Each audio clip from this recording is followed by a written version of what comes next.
ताज्या घडामोडींसाठी स्वानंद न्यूजला सबस्क्राइब करा आणि बेल आयकॉनवर क्लिक करा।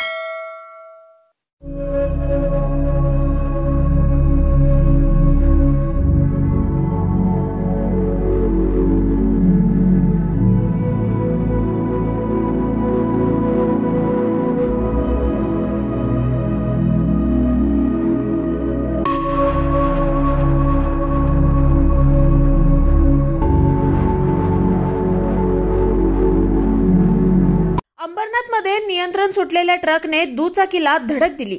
या अपघातात दुचाकीवरील एक महिला गंभीर जखमी झाली असून तिचे दोन्ही पाय निकामी झालेत। या महिलेला उपचारासाठी शासकीय रुग्णालयात पाठवण्यात आलंय।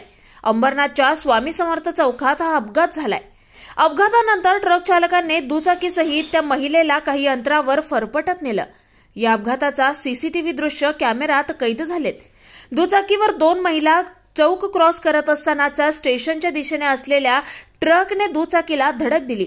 यामध्ये एक महिला बचावली तर दुसरी गंभीर जखमी झाली आहे। अपघातात दोन महिलेचे दोन्ही पाय निकामी झालेत। अपघातानंतर शिवाजीनगर पोलिसांनी ट्रक चालकाला ताब्यात घेतलं असून पोलीस पुढील तपास करतायत। आकाश सहाने, स्वानंद मीडिया, अंबरनाथ। ताज्या घडामोडींसाठी स्वानंद न्यूजला सबस्क्राइब करा आणि बेल आयकॉनवर क्लिक करा।